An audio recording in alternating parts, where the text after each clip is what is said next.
Assalamualaikum warahmatullahi wabarakatuh. Alhamdulillahirabbil alamin wa bihi nasta'in ala umuri dunya waddin.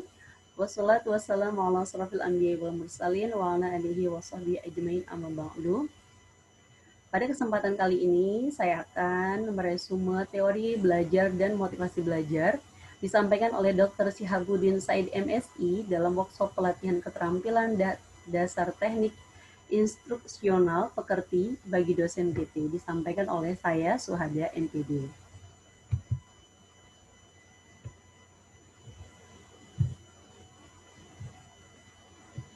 Tujuan umum serta workshop pekerti diharapkan mampu memahami dan mengembangkan teori belajar, memotivasi diri dan mahasiswa untuk terus belajar.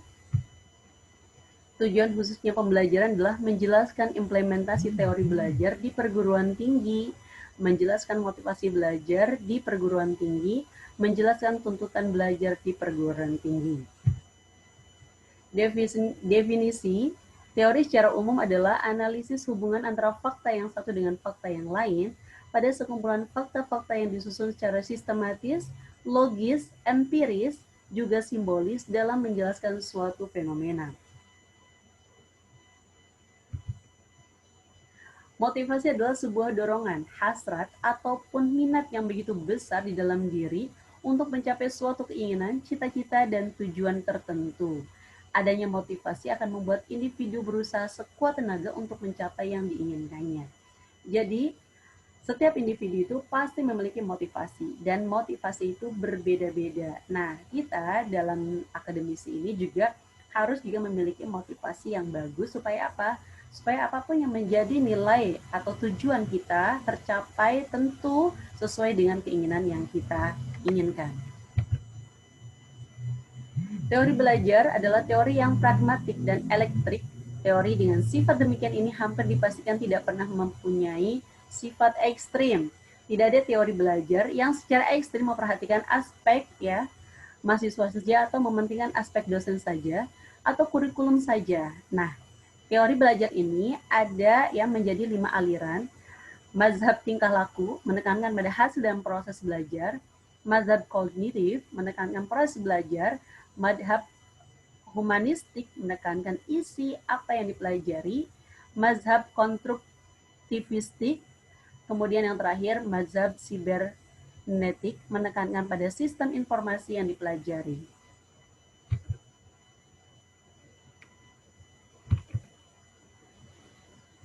Aliran madhab,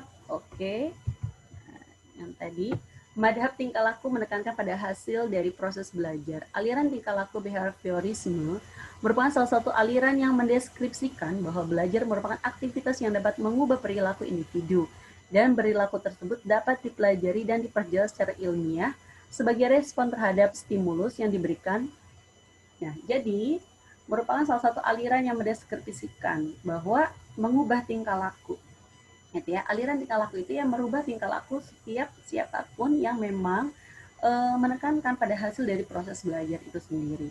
Nah, di sini adalah tokoh-tokoh dalam teori belajar. Di sini ada 5 tokoh dan inilah ya yang diperlihatkan di layar.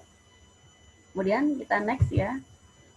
Teori belajar behaviorisme tingkah laku ini adalah perubahan tingkah laku. Proses belajar mengajar. Ya, di sini ada stimulus, proses, kemudian penguatan faktor, penguatan juga gitu ya. Respons. Nah, stimulus sebagai masukan dan respon sebagai keluaran dapat diamati. Jika faktor diberi penguatan, ya, maka dapat memperkuat timbulnya respons. Ya, belajar juga merupakan akibat adanya interaksi antara stimulus dan respon. Kemudian juga kritik tidak mampu menjelaskan proses belajar dan kompleks. Tidak semua hasil belajar dapat diamati dan diukur. Nah, jadi apa yang menjadi teori belajar atau tingkah laku ini adalah bagaimana kita ya setelah ada stimulus, kemudian proses penguatan faktor ya dapat diperlihatkan bahwa apa respons dari proses belajar itu. Apakah memperbaiki secara pemikiran yang memang menjadi pembelajaran, tingkah laku kita juga apakah juga berubah. Kemudian next, aplikasi behaviorisme dalam proses belajar mengajar. Ini ada 11 ya, meliputi menentukan tujuan instruksional, menganalisis lingkungan kelas, ya, kemudian menentukan materi pelajaran, membacakan materi pelajaran menjadi bagian-bagian kecil, menjadikan materi pelajaran, memberikan stimulus berupa pertanyaan, tes, latihan, dan tugas-tugas, mengamati dan mengkaji respons yang diberikan, memberikan penguatan positif ataupun negatif, memberikan stimulus baru, mengevaluasi hasil belajar, memberikan penguatan, dan seterusnya. Nah, ini adalah langkah-langkah ya di mana proses belajar mengajar itu berlangsung. Nah, kemudian aliran mazhab kognitif ini lebih kepada menekankan proses belajar. Nah, merupakan salah satu aliran yang mendeskripsikan ya bahwa belajar merupakan proses berpikir di balik tingkah laku yang terjadi atau perubahan persepsi dan pemahaman. Nah, menurut teori ini, setiap orang telah mempunyai pengalaman dan pengetahuan dalam dirinya yang tertata dalam bentuk struktur kognitif. Artinya, dalam aliran kognitif ini, kita mendapatkan satu pelajaran bahwa aliran ini merupakan proses berpikir dari tingkah laku, kemudian merubah persepsi dan pemahaman. Nah, di sini adalah ada 3 tokoh yang memang berada dalam mazhab kognitif ini atau aliran kognitif ini. 4 prinsip dasar. Pembelajaran aktif dalam upaya untuk memahami pengalaman, pemahaman pelajar mengembangkan tergantung pada apa yang telah mereka ketahui. Belajar membangun pemahaman daripada catatan. Belajar adalah perubahan dalam struktur mental seseorang. Betul banget. Jadi kalau misalnya 4 dasar ini sudah ada dalam satu lingkup seseorang gitu, maka memberikan ya pengalaman berharga dalam dirinya. Kemudian pembelajaran itu juga merubah ya paradigma cara berpikirnya, cara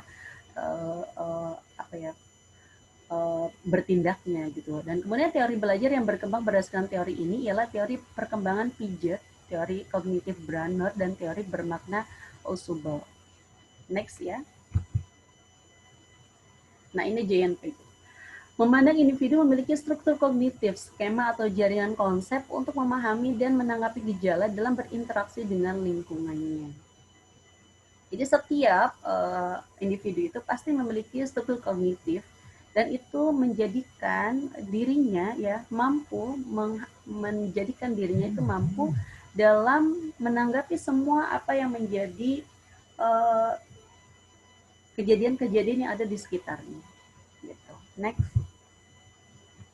Kognitif teori Piaget tersebut adalah proses belajar terjadi menuntut tahap-tahap perkembangan sesuai usia.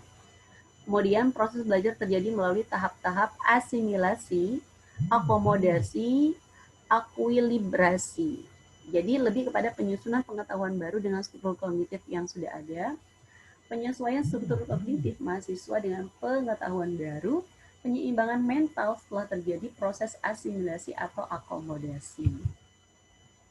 Aplikasi teori perkembangan Piaget menentukan tujuan instruksional, kemudian yang kedua memilih materi pelajaran, menentukan topik yang dapat dipelajari secara aktif oleh mahasiswa, bimbingan minimum oleh dosen, kemudian merancang kegiatan belajar yang cocok untuk topik yang akan dipelajari mahasiswa, mempersiapkan berbagai pertanyaan yang memacu kreativitas mahasiswa untuk berdiskusi atau bertanya, mengevaluasi proses dan hasil belajar.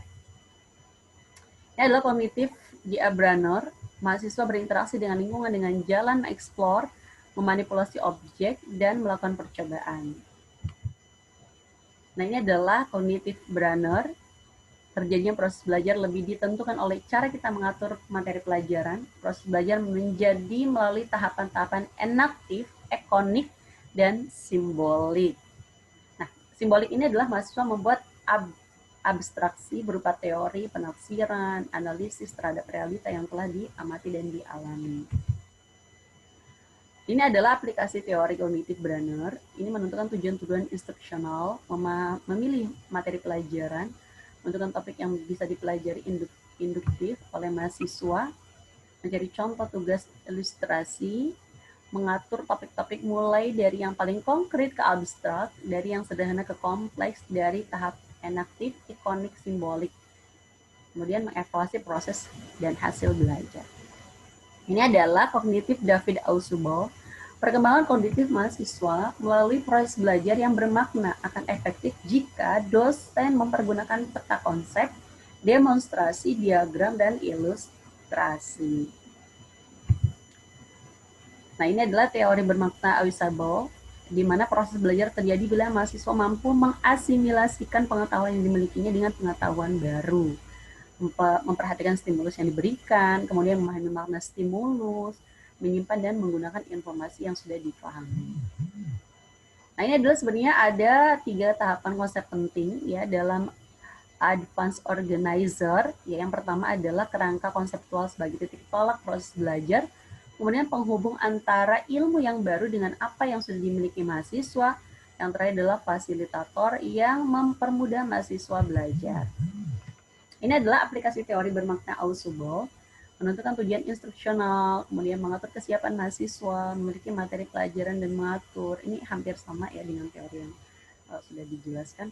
Dan yang terakhir pasti mengevaluasi proses dan hasil belajar. Karena apa? Karena mengevaluasi proses itu inilah outputnya sebenarnya, output yang didapat apakah sesuai gitu kan atau tidak. Kemudian ini mazhab humanistik ya menekankan isi apa yang dipelajari. Ini merupakan aliran belajar yang mendeskripsikan bahwa belajar merupakan usaha untuk memanusiakan manusia. Proses belajar dianggap berhasil jika pembelajar memahami lingkungannya dan dirinya sendiri. Nah, ini adalah tokoh-tokohnya yang memang mempelopori aliran humanistik. Jadi di sini aliran ini adalah memanusiakan manusia. Ya, dan proses ini lebih tepatnya adalah mereka lebih mempelajari bagaimana lingkungan sekitar. Belajar adalah untuk memanusiakan manusia, cenderung bersifat elektif, ya, kemudian pengalaman konkret.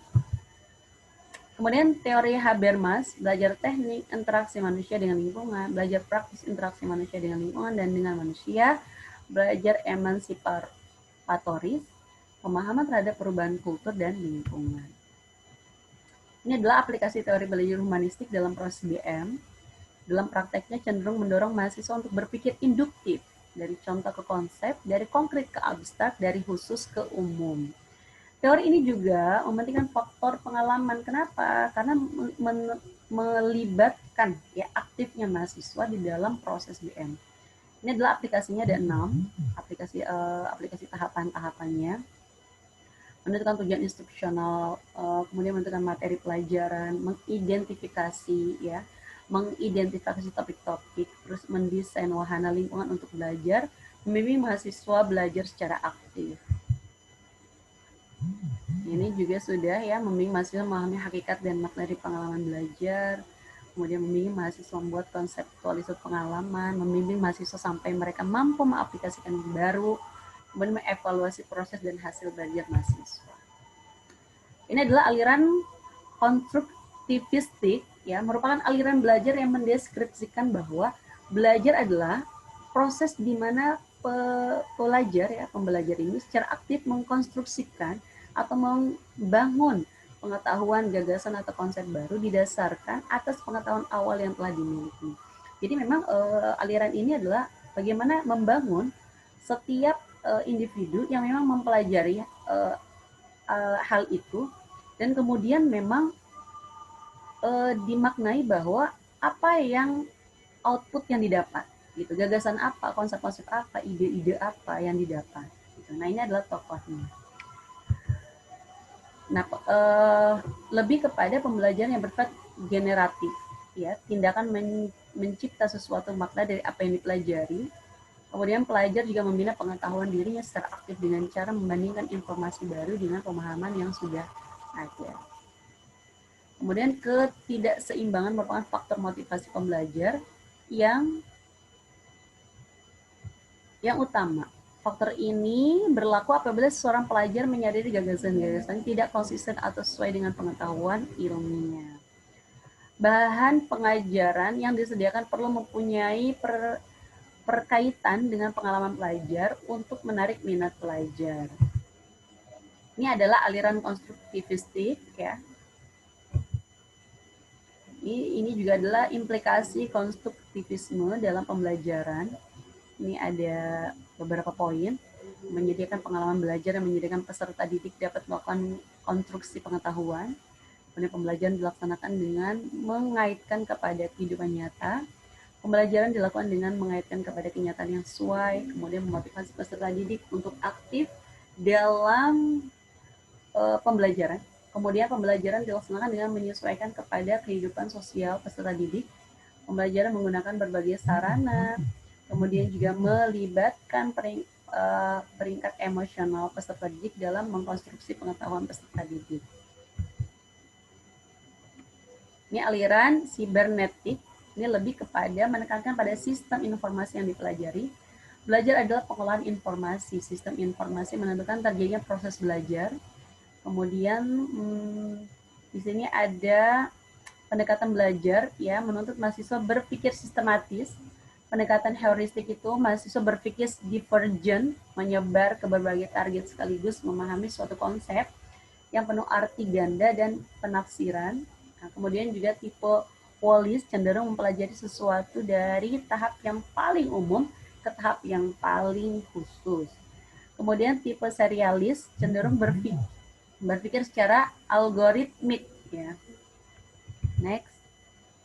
Ini adalah aplikasi teori belajar sibernetik dalam proses BM. Ini ada 6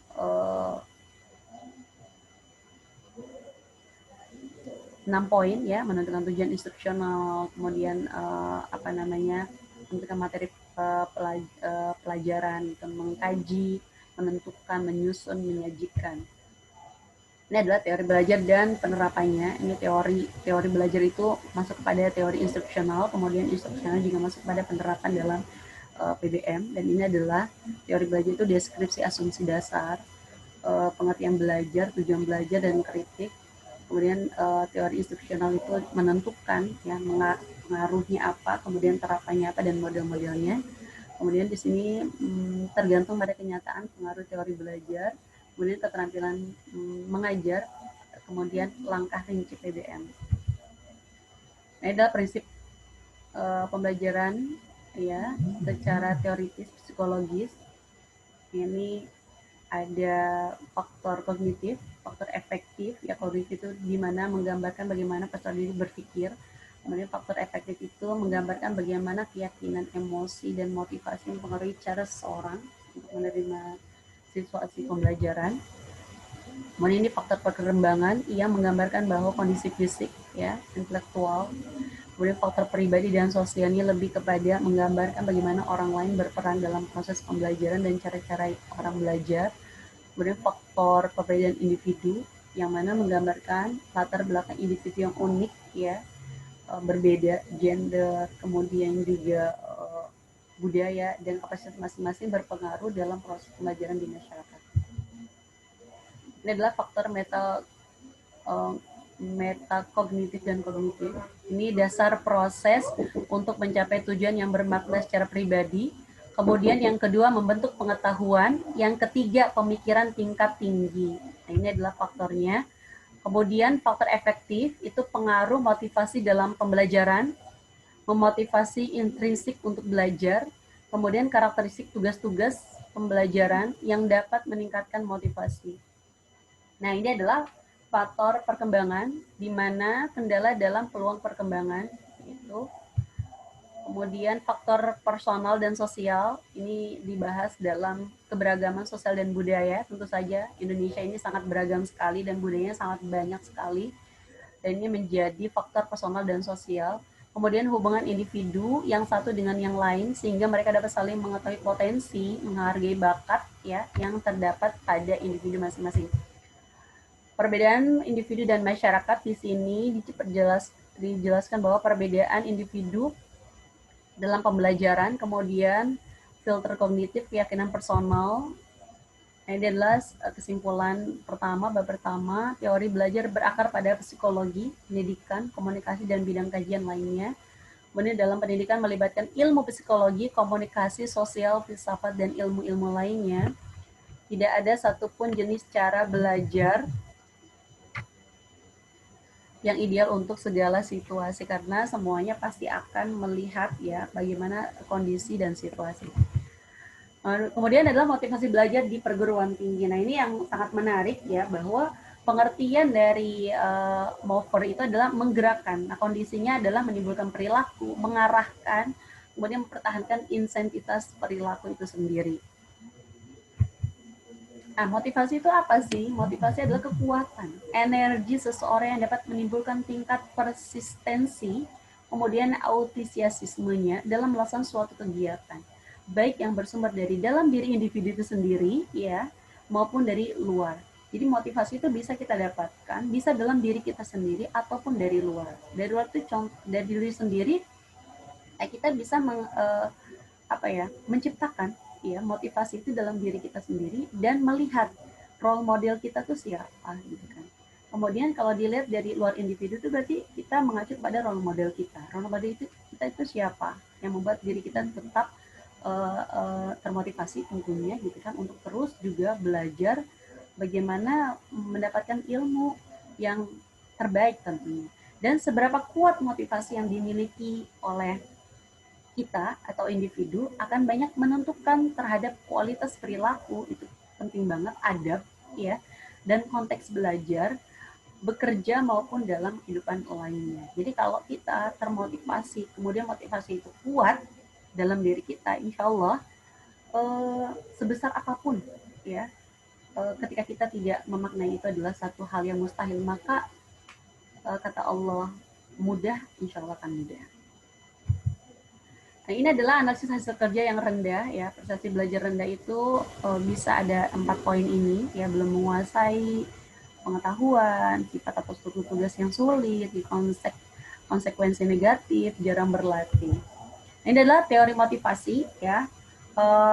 Proses motivasi itu diarahkan untuk tujuannya mau ngapain, tujuannya mau apa gitu kan. Tujuan yang ingin direalisasikan juga dipandang sebagai kekuatan yang menarik untuk individu. Kemudian terdapat beberapa teori motivasi dan hasil penelitian yang berusaha mendeskripsikan hubungan antara perilaku dan hasilnya. Jadi motivasi itu mengarahkan menuju tujuan yang akan dicapai. Ini adalah motivasi pelajar ya. Fungsi motivasi dalam belajar itu adalah untuk mendorong berbuat sesuatu, menentukan arah, menyeleksi perbuatan, dan mendorong usaha dengan mencapai prestasi. Kemudian cara untuk menemukan motivasi belajar ini memberikan angka. Jadi kalau misalnya guru dalam hal ini adalah memberikan unsur objektivitas dalam memberikan nilai yang hendaknya angka tersebut mencerminkan aspek kognitif, efektif, dan psikomotorik. Nah, di sini kita juga bisa menilai bagaimana setiap mahasiswa gitu ya, apakah dalam konsep memberikan angka ini sudah terdapat 3 aspek ini: aspek kognitif, efektif, dan psikomotorik. Kemudian juga bisa kita memberikan gift ya, hadiah. Ini juga mungkin salah satu yang memotivasi. Kemudian kompetisi. Jadi ada membuat di dalam satu kelas itu membuat kelompok-kelompok. Kemudian goal involvement, menumbuhkan kesadaran dalam diri siswa agar merasakan pentingnya tugas ya di kampus ya, dan menerimanya adalah sebagai challenge supaya memberikan juga pengaruh kepada dirinya sendiri supaya lebih baik lagi dalam menjadikan mahasiswa yang berprestasi. Berikan pujian ya. Nah, teori motivasi ini juga motivasi dan penguat, hadiah dan penguatan, kemudian kognitif dissonance ya, kemudian teori atribusi, kemudian self menghargai dirinya sendiri. Itu penting banget karena teori ini menghubungkan komponen motivasi dengan persepsi yang menyebabkan sukses atau gagalnya, karena siapapun kita ya, ketika kita menghargai diri sendiri, itu adalah nilai yang paling utama, karena kita nggak bisa sebelum kita menilai orang lain tanpa menilai diri kita sendiri.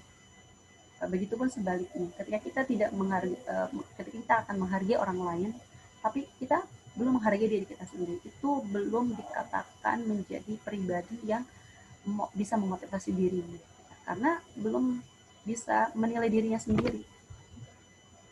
Kemudian ini teori humanistik untuk motivasi, ya ini adalah menurut Carl Rosenberger yang terpenting dalam proses pembelajaran adalah pentingnya pendidik memperhatikan prinsip pendidikan dalam pembelajaran. Benar banget di sini adalah pendidikan manusia berarti memiliki kekuatan.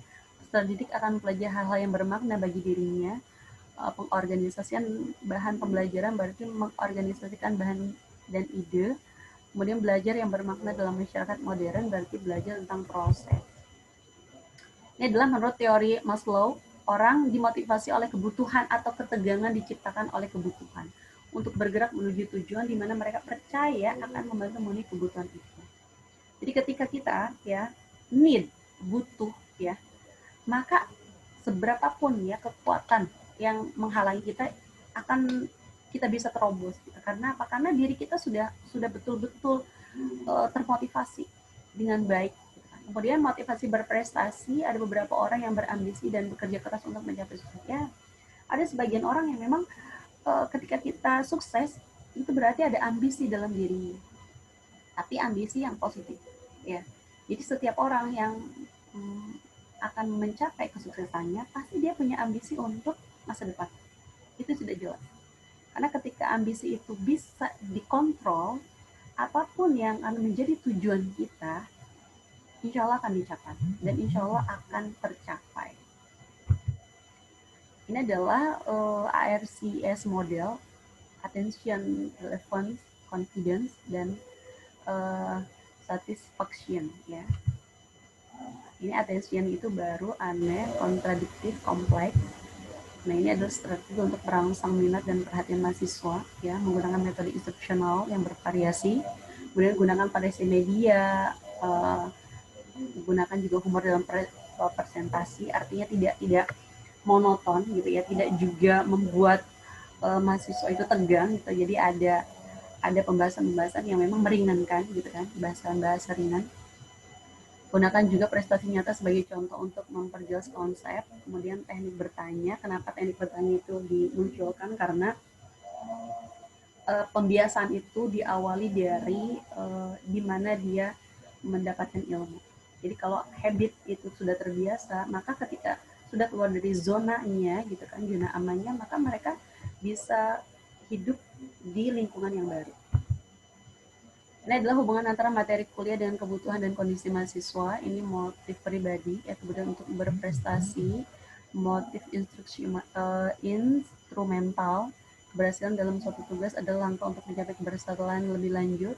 Kemudian nilai kultural, jadi strategi untuk menunjukkan relevansi perkuliahan, sampaikan apa kemampuan mahasiswa setelah mempelajari kuliah tersebut. Berarti perlu menjelaskan tujuan instruksional, kemudian menjelaskan manfaat pengetahuan, kemudian memberikan contoh latihan atau tes yang langsung berhubungan dengan profesi tersebut. Karena biasanya kalau sudah diberikan latihan, akan lebih mengena ilmu yang mereka dapatkan. Ini adalah strategi untuk meningkatkan kepercayaan diri, confidence, ya, memperbanyak pengalaman, jam terbang, kemudian perkuliahan disusun dalam bagian yang lebih kecil, mungkin dibagi ya, dibagi dalam susunan yang kecil, meningkatkan harapan untuk berhasil dengan menyatakan persyaratannya, memungkinkan kontrol keberhasilan di tangan mahasiswa, kemudian tumbuh kembang kepercayaan diri mahasiswa, kemudian berikan umpan balik yang konstruktif. Jadi dosen juga memberikan outputnya apa nih gitu kan, setelah mempelajari pelajaran-pelajaran yang sudah diterima di kelas, kemudian kita melihat bahwa ada nggak ya gitu kan output yang didapat oleh mahasiswa ini. Strategi untuk meningkatkan kepuasan, menggunakan pujian secara verbal atau umpan balik yang informatif. Jadi ketika di dalam kelas itu banyak ada mahasiswa yang aktif gitu kan, maka berikanlah pujian itu gitu kan. Supaya apa? Supaya juga menarik perhatian oleh mahasiswa lain. Kemudian memberikan kesempatan mahasiswa segera mempraktekkan pengetahuan yang pelajarinya. Ini tentu saja adalah sangat-sangat pokok banget gitu ya. Gimana mahasiswa itu juga harus bisa mempraktekkan apa yang sudah dipelajarinya. Minta mahasiswa membantu teman yang belum berhasil, ini adalah satu bantuan gitu ya, bantuan supaya semua mahasiswa itu mendapatkan keilmuan yang sama, meskipun memang ranahnya beda-beda dan membutuhkan proses juga yang beda-beda. Membandingkan prestasi mahasiswa dengan prestasinya sendiri di masa lalu atau standar lain, bukan dengan mahasiswa lain. Next, pendekatan lain dalam membangun motivasi ini adalah keahlian empati, ya, entusiasme, clarity, kultural atau budaya tanggung jawab. Nah, ini adalah pendekatan membangun motivasi ya, di samping pendekatan-pendekatan yang lain. Penutup internal itu kemampuan, motivasi, perhatian, ingatan, lupa, dan transfer. Itu internal. Eksternal dalam diri ini adalah kondisi belajar, tujuan belajar kita mau ngapain, memberikan umpan baliknya seperti apa. Next, motivasi disesuaikan dengan kondisi, bidang, dan tingkat kesulitan yang dihadapi peserta didik, kemampuan yang dimilikinya, dan tujuan yang ingin dicapai. Nah, karena motivasi itu kembali lagi kepada diri mereka sendiri atau diri kita sendiri. Kemudian ini adalah tuntutan belajar di perguruan tinggi, ya, prinsip belajar itu adalah sepanjang hayat, ya, di mana talabul ilmi fardhatun 'ala kulli muslimin wa muslimat, ya, bahwa belajar juga itu adalah kewajiban, ya, dan belajar juga sepanjang hayat, gitu kan. Kemudian pendidikan setinggi-tingginya untuk memaksimalkan pengembangan potensi diri guna kualitas pengabdiannya kepada Allah. Kemudian pendidikan perguruan tinggi melibatkan suatu perpindahan menuju struktur sekolah yang lebih besar, lebih impersonal, lebih heterogen, serta bertambahnya tekanan, ya, untuk mencapai prestasi untuk kerja dan nilai ujian yang baik. Perguruan tinggi adalah pendidikan untuk orang dewasa, kemandirian pribadi ekonominya, ya, kemudian masa perkembangannya. Nah, zaman menuntut setiap individu melakukan perubahan yang baik sesuai dengan zaman yang dihadapinya. Betul banget. Jadi zaman ini sekarang berbeda, gitu. Kondisi yang sangat berbeda. Dan ini adalah kondisi di mana kita ini hidup di zaman IT, ya, atau zamannya anak-anak yang memang harus juga dituntut untuk mengerti bagaimana IT itu, gitu kan. Kalau sekarang di dalam perkuliahan kan kita sudah daring, gitu kan, dimana orang-orang yang tadinya tidak ngeh dengan IT, kemudian kita harus juga masuk ke dalam dunia ini, mau tidak mau kita keluar dari zona aman kita. Kemudian 3 kegiatan utama di perguruan tinggi: pendidikan mengajar, penelitian, dan pengabdian. Ini adalah supaya apa? Supaya ada kemampuan berpikir bebas, kemudian berkarya, ya, kemudian juga unggul, ya, intelektualitasnya, emosional, dan spiritualitasnya. Ini adalah mahasiswa memiliki kekuatan the power of will, ya, kemudian juga memiliki ketekunan, ya, kemudian juga memiliki keinginan, ya. Kenapa keinginan? Karena orang yang mempunyai keilmuan itu harus juga mempunyai keinginan bagaimana ilmu yang mereka dapatkan itu juga bisa berkontribusi untuk orang banyak. Sukses dalam belajar itu adalah learning to know, mengetahui, learning to be, menjadi diri sendiri, learning to do, melakukan, learning to live together, kooperatif atau hidup bersama. Jadi sukses dalam belajar itu apa konsepnya? Itu tadi empat prinsip ini, 4 hal ini. Kiat-kiat sukses adalah tujuan atau cita-cita. Kita harus punya tujuan, kita harus punya cita-cita. Jadi ketika kita ingin sukses, ya harus ada pengorbanan, kemudian kedisiplinan waktu, kedisiplinan berbicara, semuanya.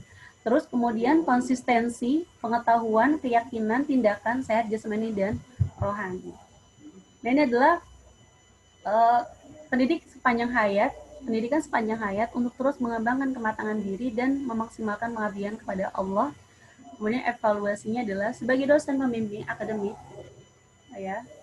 Nah, ini buatlah contoh rencana akademik bersama mahasiswa agar mahasiswa lulus dalam waktu yang cepat, berprestasi dan mandiri. Tentu saja ini adalah tujuan yang paling terbesar mungkin, ya, dalam diri seorang dosen, bagaimana ingin, ya, melihat mahasiswanya itu berkompetensi, kemudian juga berdedikasi tinggi, baik secara adab, keilmuan, dan bagaimana juga mereka mengaktualisasikan diri dalam kehidupan masyarakat. Demikian, itu adalah keilmuan yang memang dimiliki oleh setiap individu, ya. Di sini sudah banyak sekali, dan ini adalah resume teori belajar dan motivasi belajar. Mudah-mudahan ilmu yang telah didapatkan membawa diri kita dalam tahapan yang terbaik tentunya sebagai pendidik, dan mudah-mudahan juga dengan video ini banyak yang termotivasi. Saya ucapkan terima mohon berkenan, semoga semakin baik lagi cara belajar, semakin baik lagi kita dalam mendapatkan keilmuan dan aplikasikan. Wassalamualaikum warahmatullahi wabarakatuh.